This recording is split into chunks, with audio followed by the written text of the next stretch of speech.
How's it going, everybody? Today we're going to read something a little bit different. Let me share my screen.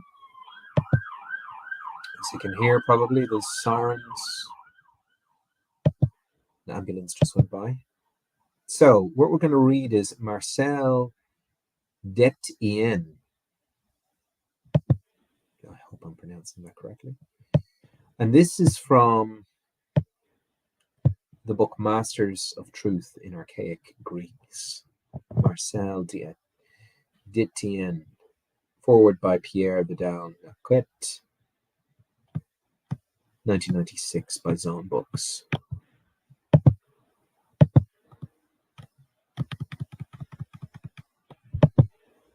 Preface to the American edition, Return to the Mouth of Truth. In archaic Greece, since the time of sculptures first depicted walking figures, paths suddenly opened on the meadow of truth, where the plain of Aletheia came into view.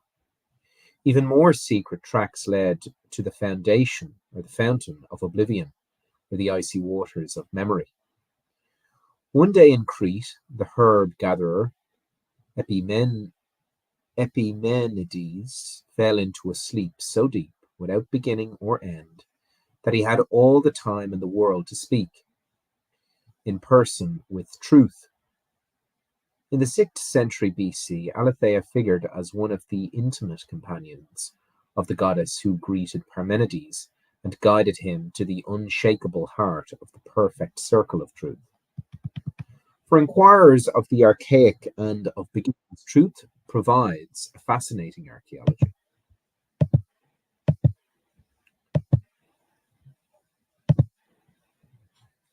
Ranging from Hesiod's muses to daughters of the sun, the guide of man, who knows? 2 or 3 earlier forays into the notion of the demonic and the adaptation of Homeric and Hesiodic themes in the philosophical religious circles of Pythagoreanism had already convinced me it was productive to follow the paths leading from religious to philosophical thought. I'd begun to examine the subject in a brief article published in 1960 and completed my inquiry in 1965 in my PhD dissertation at the University de Liège. Its starting point was a simple observation. In archaic Greek, 3 figures, the diviner, the bard, and the king of justice, share this privilege of dispensing truth purely by virtue of their characteristic qualities. The poet, the seer, and the king also share a similar type of speech. Through the religious power of memory, mnemosyne, both poet and diviner have direct access to the beyond. They can see what is invisible and declare what has been, what is, and what will be. With this inspired knowledge, the poet uses his sung speech to celebrate human exploits and actions, which thus become glorious and illuminated, endowed with vital force and the fullness of being. Similarly, the king's speech, relying on test by ordeal, possesses an oracular power. It brings justice into being and establishes the order of law without recourse to either proof or investigation. At the heart of this kind of speech, as it issues from these 3 figures, is Aletheia, a power belonging to the group of religious entities who are either associated with or opposed to her. Aletheia, who is close to justice, Dike, forms a pair with sung speech, Musa, as well as with life and with praise. On the other hand, Aletheia is opposed to oblivion, Lethe, who is the accomplice of silence, blame, and obscurity. In the midst of their mythic co-religious configuration, Aletheia pronounces a performative truth. She is the power of efficacy and creates being. As Michel Foucault would later put it, true discourse is, quote, discourse pronounced by men who spoke as right according to ritual. Aletheia and Lethe are not exclusive or contradictory in this way of thinking. They constitute 2 extremes of a single religious power. The negativity of silence and oblivion constitutes the inseparable shadow of memory in Aletheia. In the name of this same power, the muses and daughters of memory possessed not only the ability to say many false things that seem like true sayings, but also the knowledge to, quote, speak to the truth. What place do the sophist and philosopher have in the lineage of the masters of truth? How does their speech differ from the efficacious speech of the diviner, the poet, and the king of justice? Speech that conveys reality. How does the transition occur between one type of thought, where ambiguity is central feature both of its mode of expression, and its logic, to another kind of thought where argumentation, the principle of non-contradiction and dialogue, with its distinctions between the sense and the reference of propositions, apparently announce the advent of a new intellectual regime? It seemed to me that an understanding of the socio-historical context might contribute to this genealogy of the idea of truth. During my research on the Pythagoreans, I gleaned signs of a process which set in motion the gradual secularization of speech. The most important sign was to be found in the military assembly, since it conferred the equal right to speech on all members of the warrior class, those whose very position allowed them to discuss communal affairs. The Hippolyte reform introduced in the city around 650 BC not only imposed a new type of weaponry and behavior in battle, but also encouraged the emergence of equal and similar soldier-citizens. At this point, dialogue, secular speech that acts on others, that persuades and refers to the affairs of the group, began to gain ground, while the effacious speech conveying truth gradually became obsolete. Through this, its new function, which was fundamentally political and related to the agora logos, speech and language, became autonomous. Two major trends now developed in thought about language. On the one hand, logos was seen as an instrument of social relations. How did it act upon others? In this vein, rhetoric and sophistry began to develop the grammatical and stylistic analysis of techniques of persuasion.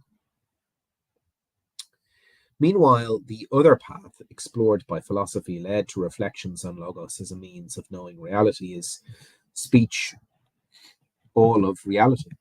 If so, what about the reality expressed by numbers, the reality discovered by mathematicians and geometricians? I then began to study the rise and fall of Aletheia, particularly the way Aletheia, once devalued the sophistic thought, found itself linked in the discourse of Parmenides in early metaphysics with the immutable being that is always self-identical and strictly governed by the principle of non-contradiction. 30 years later, with the publication of this careful translation by Janet Lloyd, whom I thank most warmly, I have the occasion to re-examine the assumptions and procedures of this early work, as well as to consider a number of methodological problems.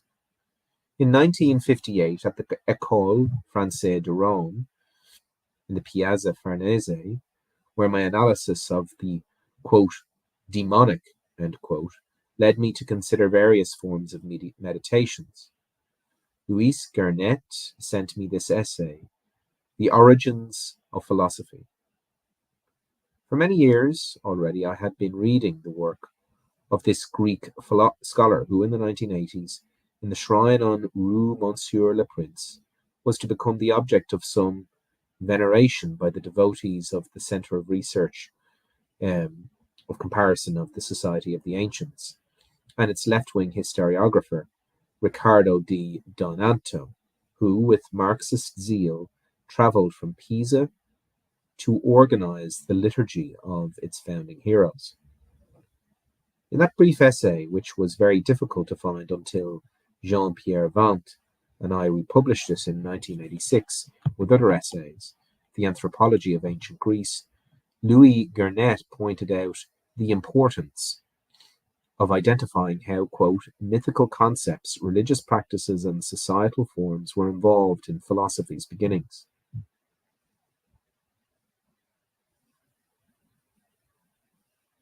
Garnett paid close attention to the figure of philosophy, his way of behaving as if it had been chosen, his view of his position and knowledge in the world and in the city. Pardon me. In the same year, in 1958, in the Piazza Farnese, as I came to realize the fascination Greece exerted on ethnology. Claude Levi Strauss's structural anthropology revealed to me new ways of analyzing and theorizing mythic thought, which Greek scholars hardly dared mention, even among themselves.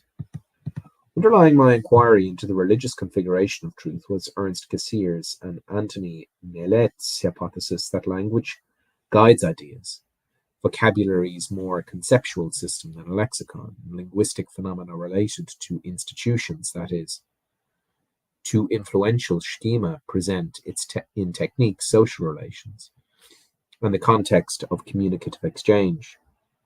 Speech and its use in the early city was my subject then, and my inquiry today continues along the same two general lines. The first concerns the practices of the assembly, which developed out of hundreds of experiments involving models of political space.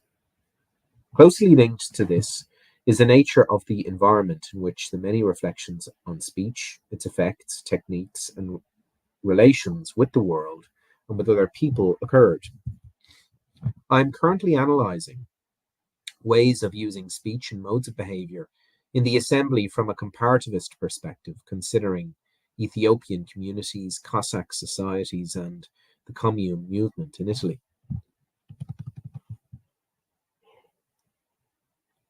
The second line of study follows in the wake of Themsis, examining schema of creation and foundation ranging from oracular pronouncements through the procedures of opening and closing assemblies, to the domain of decisions engraved on stones set up in the unfixed spaces of nascent cities. Michel Foucault, in his 1970s inaugural lecture at the Collège de France, discovered in archaic Greece the province governing our will to knowledge, or more precisely, our will to truth. To me, he seemed to be referring to the landscape of truth sketched in my own inquiry. Once we jettison the poorly defined early identification of power and knowledge, the desire to speak the truth seems, in retrospect, to have been marked upon the masters of truth in early Greece. Such a will or desire is expressed both by the Hesiodic muses and by bee women of the young Apollo. Similarly, in the political domain, the desire for practical effectiveness is always explicit. It is found across the board, from the ritual formula of the herald who opened the assembly with the question, quote, "Who wishes, desires to speak for the city," end quote, to the formula repeated in thousands of decisions legibly carved in stone and carefully positioned, where they could be read by whoever had the will or desire to do so. The philosophers wasted no time in attempting to monopolize this desire for truth, but the city was spared such a monopoly thanks to its use of speech and the practices of the assembly, although this development was at the same time altogether in line with the will and desire of those who were obsessively establishing the forms of the government of men by men. Such an inquiry into not only the semantic field of aletheia, but also the proto-history of philosophy and the changes in the archaic world was bound to evoke reactions, silent or voracious.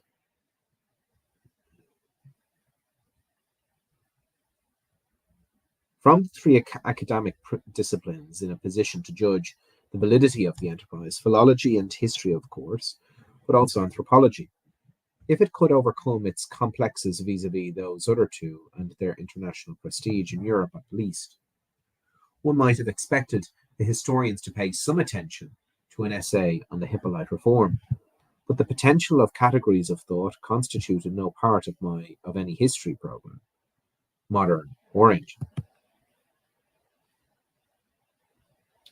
Moses, the first Finley, was wary of anything outside of the socio-economic sphere, even politics in the strict sense of the term. Pierre Vidal-Naquet, working at the same time with Pierre Lavecque on Clisthenes and the intellectual transformation accompanying his great political reforms, was the sole exception.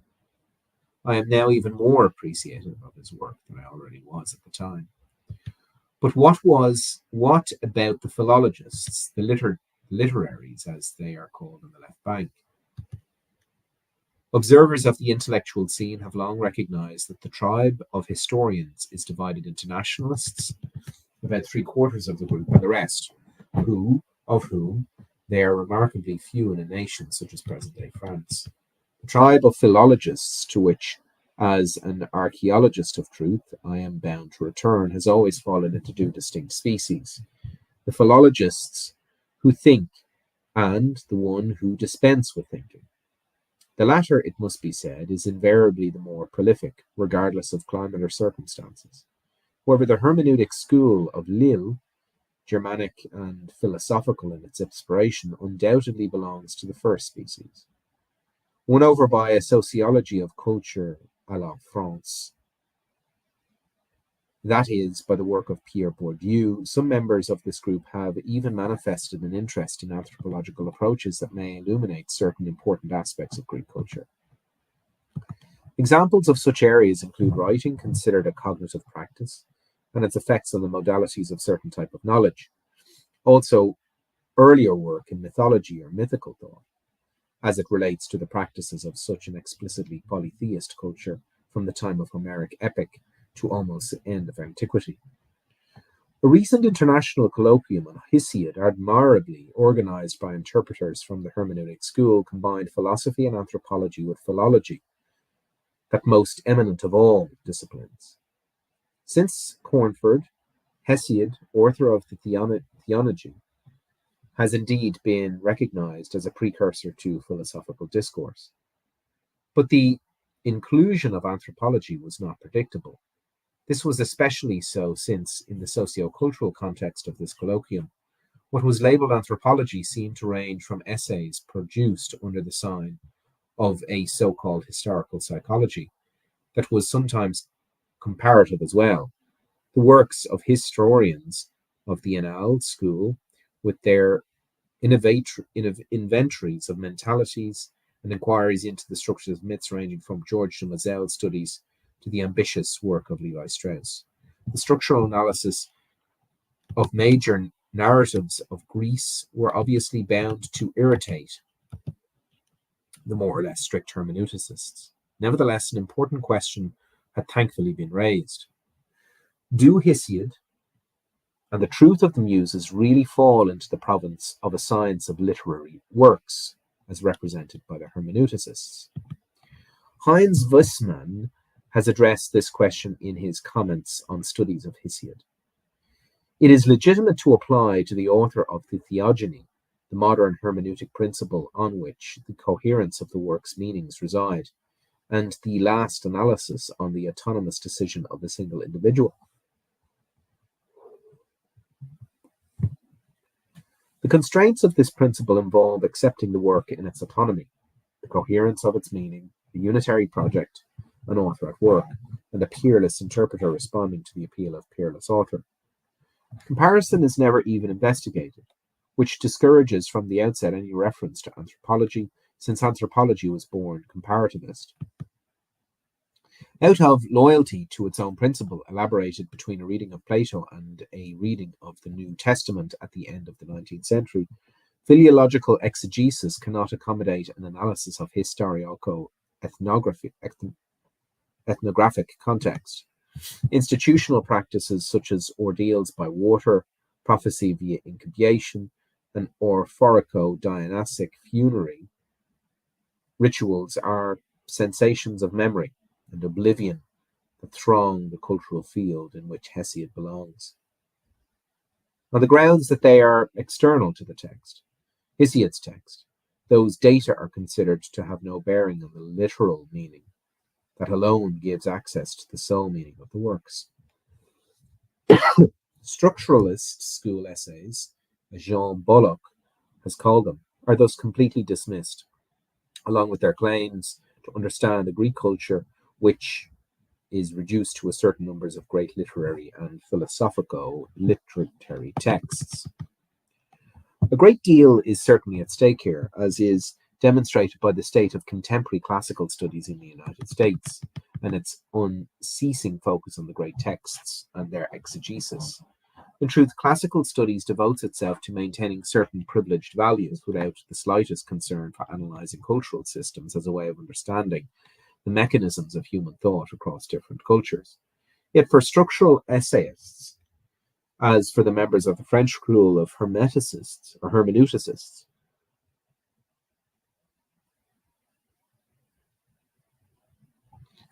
the subject of Hesiod's poem is clearly speech, not only its status and authority, but also its representation by the poet and the muses. We all recognize that from Homer to Hesiod, the relationship between the bard and the daughters of memory undergoes a transformation and becomes more complex. In the Iliad, the muses are all-knowing, and thanks to them, the poet can see perfectly into both the bard's and the daughter's camps. As the servant of the muses, the bard can recount what happened when the Trojan horse entered the city of Apollo, and Hector, instructed by the muses, he sings now for Odysseus, now for others, of what unfolded before his gaze, as though he himself were present in the days of the Trojan War. But Hesiod of Acra speaks in the first person as well as the third. An author who is both poet and prophet is present and is chosen by the muses, who now assume new modalities in speech. Wissmann is right to emphasize this point. Quote, they say that they know how to say false things, which I would translate as, quote, deceptive things, and that seem to be real, but at the same time know how to make true things understood. So on page 23, how much we have left to read? We've got enough.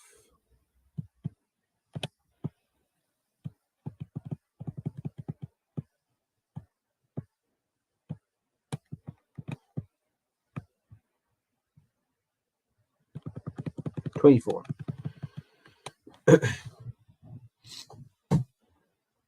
Let's see.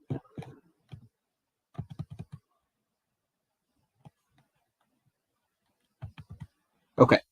That a true understanding of the work produced by Hesiod and the post-Homeric muses, both levels are in the province of the daughters of memory, as is shown by comparing the representation of the three bee women in the Homeric hymn to Hermes.